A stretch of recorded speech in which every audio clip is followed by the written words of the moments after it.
sama seperti pesan Bang Napi bahwa kejahatan itu tidak terjadi hanya karena ada niat pelaku, tetapi juga karena ada kesempatan. Niat boleh ada, tapi kalau kesempatan tidak ada, ya kejahatan itu belum tentu terjadi.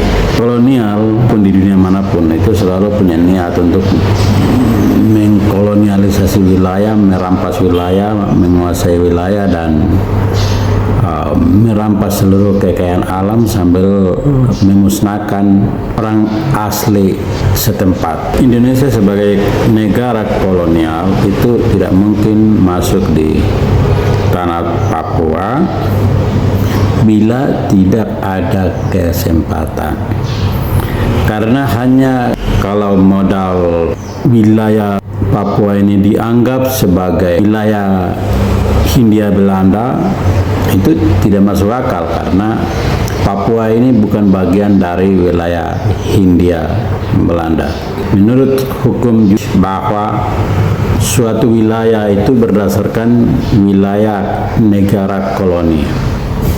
Jadi memang Papua ini pernah ada di dalam Hindia Belanda, tetapi pada tahun 1910 wilayah Papua atau New-Guinea Belanda dengan wilayah Netherlands Indonesia itu dipisahkan, yang dikenal dengan Perjanjian Batavia, sehingga tidak ada dasar hukum untuk Indonesia mengklaim wilayah Papua ini bagian dari Indonesia. Semenjak Perjanjian Batavia tersebut, pemerintahan Papua administrasi dikelola terpisah, dan mata uang dan sistem semua pemerintahan ini dikelola secara terpisah. Papua punya mata uang sendiri dengan semua sistem pemerintahan. Demikian juga dengan Hindia Belanda atau wilayah Nusantara. Jadi kalau memang klaim Indonesia bahwa wilayah Papua ini bekas Hindia Belanda, kan di Suriname dan yang lain-lain negara bekas jajahan Belanda itu pun mestinya harus masuk ke Indonesia, kan tidak toh? Karena koloni Belanda, tetapi administrasinya tersebut dikelola secara terpisah. Tapi yang herannya, yang aneh bin ajaibnya adalah tidak ada satu profesor pun di Indonesia ini, banyak profesor-profesor, tapi ini profesor-profesor yang nau-nau, yang bodoh semua.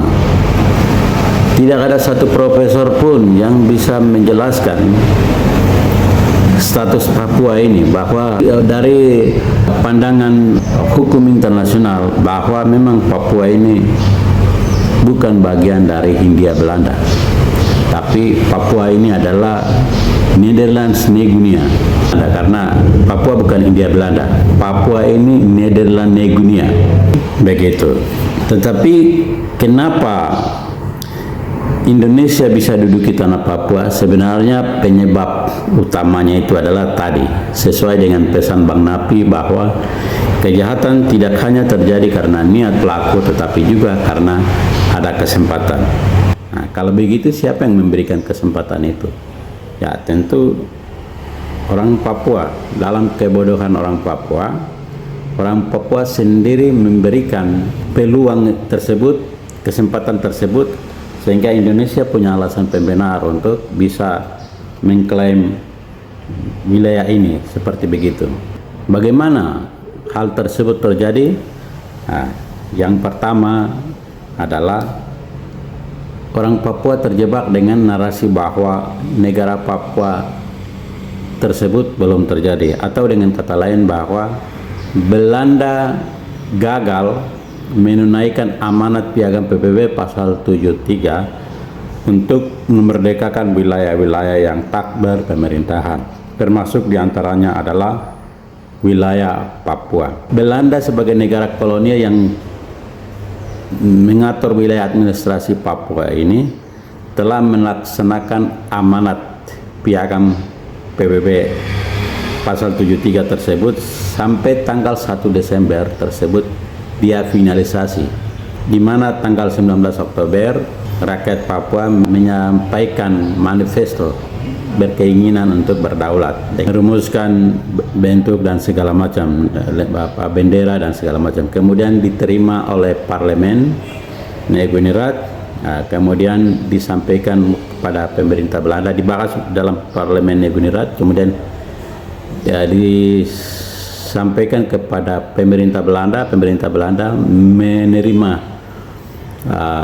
hasil keputusan politik tersebut, kemudian diproses administrasinya.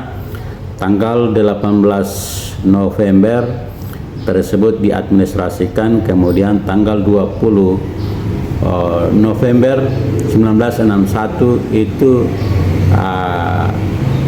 diundangkan dalam lembaran negara pemerintah Belanda.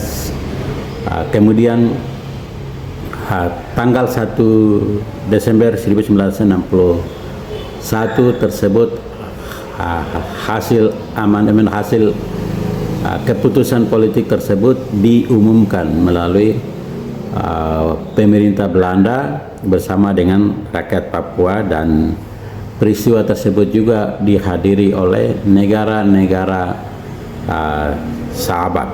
Jadi secara de facto maupun secara de jure itu Papua sudah memenuhi syarat, sudah menjadi sebuah negara baru. Makanya tidak heran Insinyur Soekarno pada saat mengumandangkan Trikora tersebut, salah satu item di sana mengatakan bahwa bubarkan negara Papua. Dia tidak pernah menyebut bubarkan negara boneka, karena Soekarno tahu persis bahwa negara Papua itu sudah jadi, dan yang dia katakan adalah negara yang sudah jadi itu perlu dibubarkan. Ini suatu kejahatan, pelanggaran HAM berat.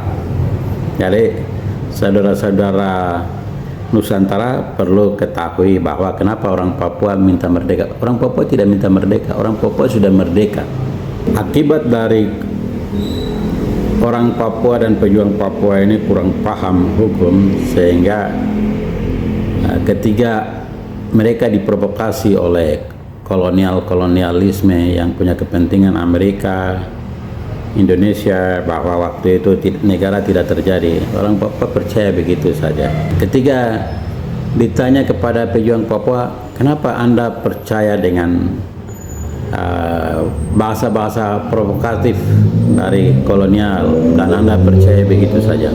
Mereka berdalil bahwa piagam PBB pasal 73 itu dianggap gagal dilaksanakan oleh pemerintah Belanda karena yang pertama, karena orang Papua menganggap bahwa waktu itu deklarasi, pilihan kata deklarasi yang dipakai pada saat 1 Desember 1961 tersebut tidak pilih kata dengan proklamasi yang sama dengan Indonesia. Jadi menurut orang Papua itu setiap orang mau negara itu harus pakai kata proklamasi sama seperti Indonesia.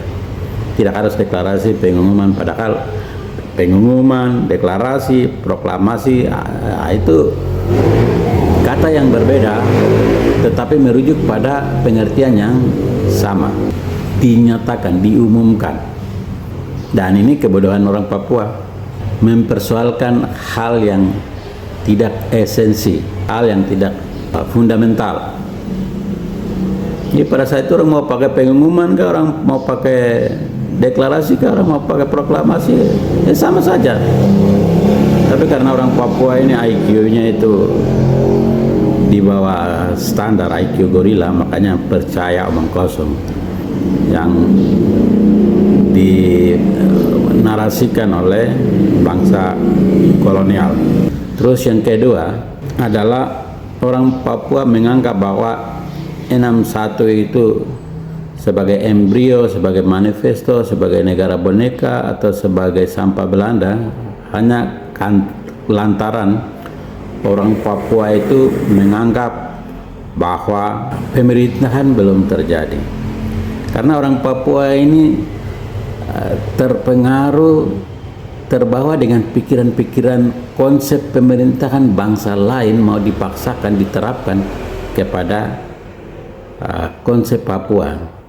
Konsep di Papua itu tidak seperti konsep di bangsa negara lain, makanya mereka pikir itu belum, negara pemerintahan belum terjadi. Padahal Pemerintahan itu sudah lengkap terjadi. Kalau begitu apa pemerintah